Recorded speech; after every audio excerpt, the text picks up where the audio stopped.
बीड जिल्हाच नव्हे तर महाराष्ट्र हादरेल अशी घटना आज घडली।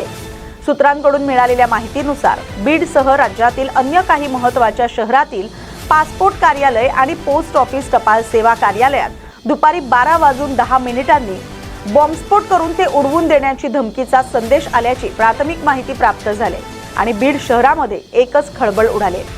बीडचं पोस्ट ऑफिस बॉम्बनं उडवून देण्याच्या धमकीचा संदेश आल्यानंतर सकाळी पोस्ट ऑफिस उघडल्यानंतर आलेल्या नागरिकांना तेथील कर्मचाऱ्यांनी बाहेर काढलं। नेमकं कारण काय होतं हे कळलं नव्हतं, मात्र गोपनीय गोष्ट असताना सोशल मीडियावर या संदर्भात काही वृत्त प्रकाशित झाले आणि जिल्ह्यात एकच खळबळ उडाली। बीडचे मुख्य डाकघर असलेले या ठिकाणी पोलीस पथक धावून आले। डॉग स्क्वॉड पथक आणि या ठिकाणी बीडच्या मुख्य घराची तपासणी केली।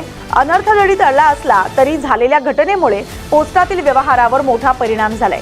शासकीय, निमशासकीय, खाजगी अन्य काही टपाल आवक किंवा जावक याच्यावर मोठा परिणाम होताना दिसतोय। सुदैवानं कुठलाही अनुचित प्रकार घडला नाही, मात्र पोलीस प्रशासनाच्या सतर्कतेचं कौतुक करावं लागेल।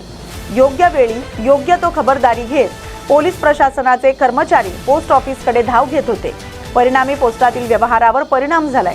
बीडसह महाराष्ट्र आज हादरून गेला होता एका निनावी संदेशामुळे।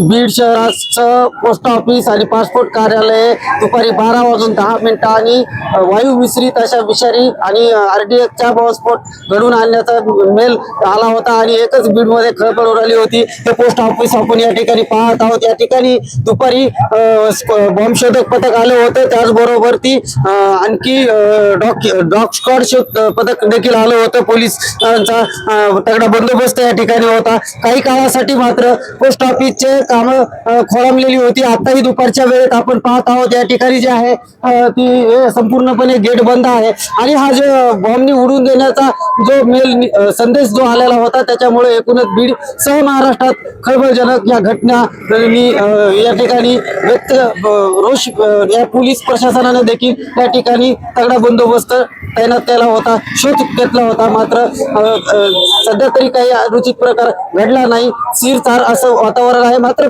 पोस्ट ऑफिसची जी कामं आहेत ती मात्र कुठेतरी खोळंबलेली पाहायला मिळत आहेत। न्यूज मराठी 24/7 साठी मी अनिल गोरड, बीड।